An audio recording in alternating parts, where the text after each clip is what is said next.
De la Agencia Nacional de Tránsito, Alejandro Lascano Parra, a quien le damos la bienvenida. En territorio, director, atendiendo directamente todos los temas que tienen que ver precisamente con su despacho, ¿no? ¿Cómo le va? Bienvenido. Muy bien, buenos días. Aquí para atender su requerimiento. Sí, y ante todo, ¿no? Ha habido una serie de reuniones en diversos puntos del país. Está recorriendo junto al ministro Roberto Luque, el titular de Transporte y Obras Públicas, ¿no? Por un lado, ¿no? Los dos aspectos que tiene que tener en el caso del no transporte, por un lado, el tema que tiene que ver en esta relación con todos quienes justamente pues se dedican a la actividad de la transportación, pero por otro lado, en el caso de él me refiero lo que tiene que ver con la atención de las emergencias viales. Pero básicamente en lo que compete a ANT, ¿cuáles son los ejes que precisamente impulsan el accionar de su despacho, director? Algo tan amplio, ¿no? Porque obviamente pues tiene que estar presente por todas partes. Efectivamente, lo estamos haciendo. Desde hace algunas semanas atrás iniciamos una gestión que usted la pudo ver el otro día. Son las brigadas de licencias en cantones donde para el usuario es más complicado llegar. La agencia tiene 24 oficinas principales, 55 oficinas en total en el Ecuador, pero existen aún todavía lugares donde no es posible que el usuario llegue, y estamos llegando a esos lugares. Estamos atendiéndolos casi que a domicilio. Claro, puntualmente me tocó ver, ¿no? Lo de Milagro el día lunes. Ustedes tuvieron la oportunidad de estar primero en Daule en la mañana, luego al mediodía y pasado justamente ese horario, pues estaban en Milagro. Y veía que se reunían con la dirigencia de la transportación, ¿no? Y básicamente ellos son los actores principales, ¿no? Directivos de cooperativas, en el caso acá de la provincia de El Guayas, ¿no? De los transportistas en sí, ¿no? Los dirigentes de la Unión de Cooperativas de Transportación de la provincia del Guayas, todos ellos con muchas inquietudes, insisten en los temas de estos controles que había de los radares y en los temas de seguridad. ¿Qué es lo que más han tenido que abordar conjuntamente con ellos? Son los principales, efectivamente, con ellos el tema de radares. Vía regulación nuestra se empezaron a dar por terminado los contratos que tenía la CTE en épocas anteriores con GATS y con privados, para dejar de tener esos radares recaudatorios que empezaron a hacernos mucho daño al bolsillo a todos. Efectivamente, los radares son el principio del radar como tal. El control es bueno, es sano, porque siempre alguien quiere andar incumpliendo la ley porque simplemente lo quiere hacer. El problema es cuando eso se convierte en algo recurrente y con el único objetivo de recaudar. Eso por un lado. Por el lado de seguridad, que es el principal problema que tenemos todos en este momento, pasa por las mesas de seguridad en las cuales el gobierno, lideradas por el Ministerio de Transporte y Obras Públicas, liderada por el MTOP, MTOP, liderado por el MTOP, por el Ministerio de Gobierno, todas las modalidades de transporte. En esas mesas asiste la policía, fiscalía, militares, gobernadores, etcétera, y se planifica básicamente las zonas de atención a las cuales se va a hacer los operativos CAMEX. En estos operativos los resultados ya están a la vista. Hemos reducido entre 2 y 3%, que es bastante, por si acaso. Suena a poco, pero es muy alto comparado con el resto de países. Este problema de seguridad no es solamente en Ecuador, es Iberoamérica. Y bueno, pues vehículos sin placas, vehículos que van llevando contrabando de combustible, contrabando de licor, armas, municiones. Todo este tipo de problemas han sido detectados gracias a estos operativos en conjunto para atender ese problema. Claro, yo me imagino que ellos, como transitan por las distintas carreteras del país, pues tienen mapeado bien clarísimo, no me refiero a las cooperativas, conductores, la dirigencia de la transportación tiene bien mapeado, se intercambian la información con las autoridades, se pueden obtener resultados positivos. Volvamos un poquito al tema de los radares. Usted decía algo importante, ¿no? Conceptualmente es positivo el tema de la utilización del radar, porque hay mucha gente que anda alocada también, irresponsablemente, y exceden los rangos de velocidad. Ok, pero yo creo que sano también es esa figura, ¿no?, de la alianza público y privada, que lamentablemente termina prostituida por malas autoridades. Recordemos que quienes tienen la competencia en territorio cantonal pues son precisamente las autoridades GACS, ¿no? Alcaldes, alcaldesas, ¿no? Ellos tienen las competencias y a veces hacen alianzas público-privadas, pero vemos que resultan lesivas porque se van incluyendo esas cláusulas que básicamente van a lo recaudatorio, ¿no? O sea, yo recupero la inversión que hago, hablando como empresa privada y como empresarios también deshonestos, porque hay que decirlo. O sea, lamentablemente hay gente deshonesta. Entonces, básicamente, ¿cuál es la decisión definitiva? Porque mucha gente sigue con la controversia en torno a los radares. ¿Qué es lo definitivo? Ustedes son autoridad nacional en torno a este tema. Lo definitivo es lo que estamos haciendo ya. Continuamos con las regulaciones para que... ¿Qué estaba pasando también en forma paralela? ¿Quién hacía la calibración de los radares? El mismo vendedor. El mismo vendedor. Eso no existe en ninguna parte del mundo. Cuando quieres hacer un control, tiene que hacerlo un tercero. Y ese tercero debe ser un laboratorio calificado. El SAE también interviene con el INEN. Eso no, entonces, ese tipo de revisiones y control va a hacer que el radar sea el que está verdaderamente calibrado, calificado, ubicado correctamente, porque no puede ser que un radar que te avisen 10 metros antes de que ya está colocado. Y tiene que haber señaléctica adecuada. No puede estar atrás de un árbol, en una curva, en una loma, donde es muy complicada la operación de un vehículo. Sobre todo el otro problema, no todos tenemos carros eléctricos, por ejemplo, donde tú puedes ver la velocidad en el número, el 43 kilómetros por hora o 68. Ves un dial que tiene cada 5 o cada 10 kilómetros la marca. Entonces hay radares que te estaban multando porque ibas a 101, cuando la velocidad máxima es 100. Hemos incorporado tolerancias en la nueva normativa para que exista precisamente tolerancia. Significa que te permite pasarte un poco, pero por la calibración del equipo. Claro. Y está separado cuando el equipo es posicionado físicamente en un sitio estático y la pistola que tiene la gente, que también la puede tener. Claro. Solamente pongámonos a pensar que si no existiera incumplimiento, el negocio del radar se cae por sí solo. Deja de ser rentable porque todo el mundo cumple. Claro. Por eso también en la agencia estamos haciendo campañas de publicidad y de seguridad vial, que es lo más importante, lo que mencionábamos ayer Ayer inauguramos varios centros de revisión técnica vehicular. Qué bueno, qué bueno. Sí. Permítame, estamos conversando con el director ejecutivo de la Agencia Nacional de Tránsito, Alejandro Lascano Parra, y Verónica Landeta tiene otros tópicos también para ir abordando. Sí, me gustaría profundizar en ese tema, ¿no? Que usted lo acaba de destacar y muy bien, ¿no? ¿Cómo así empresas que obviamente me supongo que serán parte de una licitación, de una convocatoria para que participen en el tema de poner fotorradares o mañana de hacer la señalética o de ser el POP en las carreteras, siempre como que las dejan sueltas y la autoridad se convierte, no sé, en un árbitro así como que medio dormido? Y eso le ha pasado a la ANT en los últimos tiempos. ¿A qué se debe? ¿Qué pasaba ahí?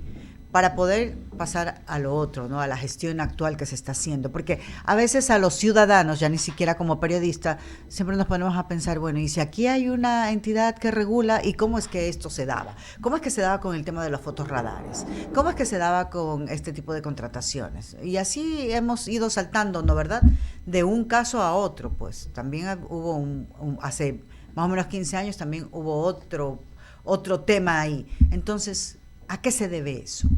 ¿Qué se debe? La gente que está en esta entidad reguladora, ¿qué es lo que pasan por alto a veces? Precisamente usted mencionó que el inicio eran ciertos concursos. Aquí ni siquiera hubo eso. O sea, que a dedo. Iniciativas, el privado le plantea a la autoridad, hagamos esto, hagámoslo de esta forma, nos repartimos con este porcentaje. Imagínese. Y empecemos. Entonces, para el GAT que no tiene fondos, bingo, ¿no? Empecemos mañana. Claro. Y es una máquina de producir multas y afectar el bolsillo del ya, ¿y cuándo usuario. ha cambiado eso? Disculpe. ¿Perdón? ¿Cuándo ha cambiado eso? ¿Desde cuándo cambió eso? ¿Desde cuándo cambió? Oh, sí, ¿cuándo hemos vuelto a lo habitual, a lo que debería ser? La ANT como entidad reguladora. En este periodo, definitivamente. Okay. ¿Desde cuándo? Yo no puedo hablar desde periodos anteriores, pero desde el mes de diciembre que empezamos con la regulación. ¿Del 2024? Del 2024, así es. Entonces ahí ya hay otra cosa. En Es para esta- irlos midiendo, ¿no? Para Sí, ir sí, sí. midiendo, porque como es periodista, uno tiene que ir midiendo las fechas y los hechos. Entonces, desde diciembre del 2024 se está corrigiendo todo esto. ¿Los fotorradares van a regresar? ¿Sí o no? Como lo mencionaba, los radares no es que vayan a regresar, los radares son necesarios, es una medida de control necesaria, pero no puede ser posible que esté colocada en un lugar en que tú no la veas y te afecte y se convierta en una caja registradora de dinero, simplemente porque sí, tiene que haber un control. Lo más dentro y después de esto, porque lo más importante es que lo que se recaude debe ser destinado para seguridad vial, debe ser destinado para incrementar señaléctica, debe ser destinado para atender accidentes, que existan más grúas en las vías, que existan ambulancias, todo ese tipo de herramientas que le permitan al ciudadano sentirse y estar más seguro. Esa es la prioridad de la autoridad. Claro, ¿y cuándo comenzaremos a ver eso? Particularmente Ya. el de las grúas, porque recuerden que en las concesiones nos vendieron a los ciudadanos de que venían con grúas y todo, hasta con ambulancias. Bueno, pues concesiones, tengo que llamar siempre a la persona con la que tengo el seguro yo del no le vehículo podría para que decir me la retire. cantidad, pero las grúas y las ambulancias en las concesiones están justo precisamente al lado de los peajes, ¿no? Sí están. Sí, Qué bueno. efectivamente. Y en ese sentido me gustaría saber cuáles son las políticas de coordinación y articulación que está manteniendo ahora la ANT desde diciembre del 2024 con los GAT municipales en materia de desarrollo de la competencia de tránsito y seguridad vial. ¿Qué es lo que están haciendo en conjunto con los GATs, particularmente con el de aquí? Precisamente este tipo de iniciativas estamos buscando educación vial, en el caso nuestro como reguladores, por ejemplo, en las escuelas de conducción. Estamos impulsando cursos para que la persona que esté enseñando a conducir en las escuelas de conducción a una persona que viene a aprender a manejar, deba estar preparada, deba poder transmitir conocimientos, deba poder enseñar, porque esa persona que ya empieza a manejar es como que reciba un arma. Es un arma para el bien y para el mal. Que sí. Empiezas a conducir y empiezas a poder tener acceso a muchos temas, pero también puedes tener acceso a cometer errores y a generar problemas de tránsito, ¿no? ¿Ya? ¿Y cuántas escuelas? A todas las escuelas. Ese plan es para todos los instructores a partir del próximo semestre. Claro. Sí, así es. Es que a veces cuando vemos en las calles gente que ni siquiera respeta el pare, que no respetan los semáforos, que se pasan, siempre nos preguntamos, ¿no? ¿Y quién le daría la licencia a esta persona? Así licencia para matar en las claro. El otro problema que es profundamente significativo es el incremento desproporcionado de los usuarios en moto. La moto también se convirtió en una solución para el usuario. Hoy por hoy vemos lamentablemente familias enteras en una moto. Vemos la pareja y dos hijos a veces montados en una moto sin cascos. Esos son situaciones de altísimo peligro. Y estamos convencidos que el padre que hace eso no lo hace porque lo quiere hacer, muy probablemente, porque necesita hacerlo. Entonces también estamos impulsando el uso obligatorio del casco homologado, que es el que realmente protege la vida del usuario. Claro que sí. Y con la transportación, ya sería mi última pregunta, a nivel nacional, ¿cuáles son las acciones que está desarrollando la ANT? Ahí hay mucho que hacer. Acabamos de ver un accidente de tránsito en una de las vías. Obviamente, pues ahí hay algunas cosas que corregir. ¿Cuáles son las acciones que ustedes están desarrollando? ¿Cuáles son las conversaciones que mantienen con la transportación a nivel nacional para que obviamente todo esto se traduzca en mayor confort, seguridad para los usuarios? Bueno, estamos atendiendo todos los aspectos de todas las modalidades de transporte. Estamos convencidos que la principal es haber implementado una plataforma mediante la cual las unidades de transporte público, por ejemplo, van a tener un sistema con GPS, mediante el cual se reporta el punto de salida, el punto de llegada, el tiempo del viaje. El usuario va a poder decir qué está pasando durante el viaje, si el conductor va a exceso de velocidad o no. Y la interoperabilidad con el ECO 911, es decir, un botón de pánico que permita atender un accidente o un intento de secuestro, etcétera, que ocurren en las vías. Y eso pues, a veces no es ni siquiera denunciado o avisado. En este momento no es algo que vamos a hacer, ya está en marcha.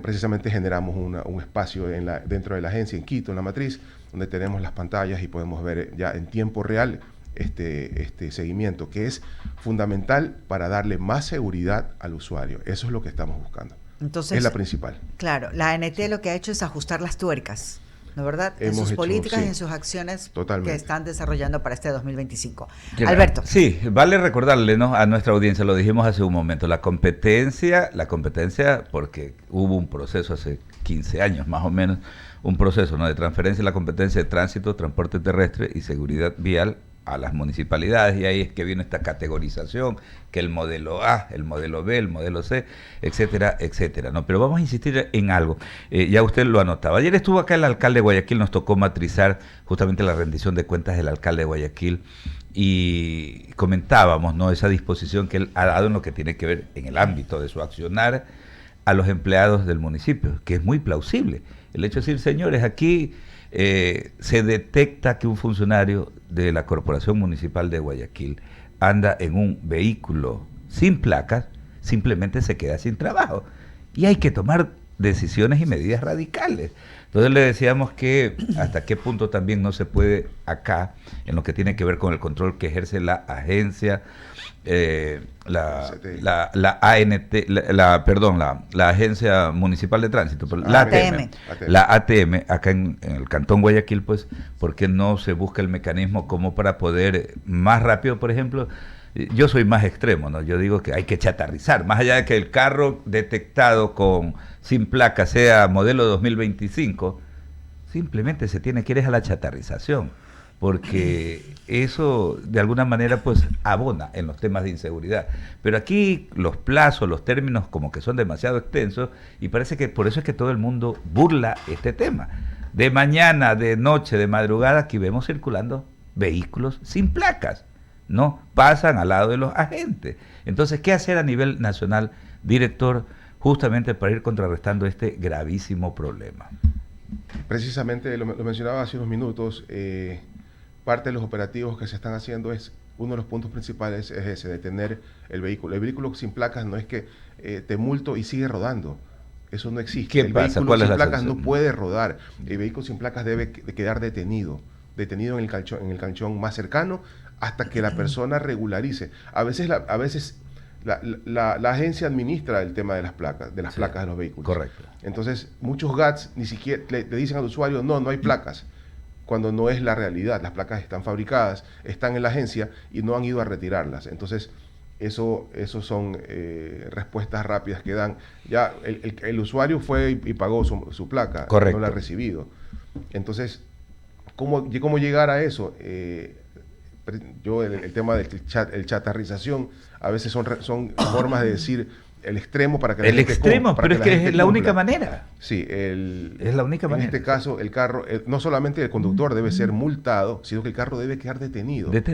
Así estés con la familia entera en el carro, no estás incumpliendo la ley. Por supuesto. Un carro sin placas no debería estar rodando. Claro, y lo otro que hay que trabajar, director, ahí le dejamos también esa tarea, ¿no? El tema de las motos. Pero en el caso de Milagro, el día lunes veía, es una locura, sí, porque es utilizado motos lineales utilizadas también para la transportación de pasajeros.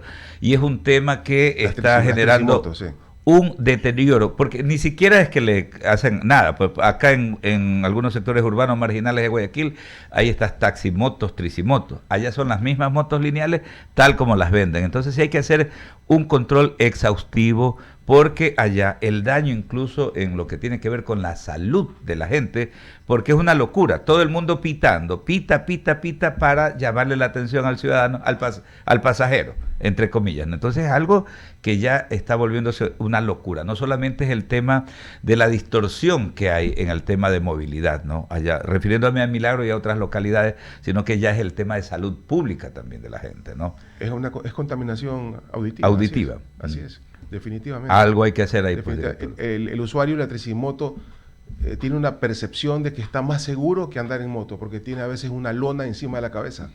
Y no es nada más que eso, es una moto con 3 llantas. Bueno, habrá que trabajar bastante fuerte ahí también. La Asociación de Municipalidades Ecuatorianas, siempre estamos haciéndole ese llamado, tiene que de alguna forma también instruir a sus asociados, los 221 GACs municipales, a las autoridades, y trabajar de la mano con la Agencia Nacional de Tránsito, señores, para poder ir buscando mecanismos de solución. Director, gracias por estar con nosotros. Gracias a ustedes. Es Alejandro Lascano Parra, el director ejecutivo de la Agencia Nacional de Tránsito, 7:28.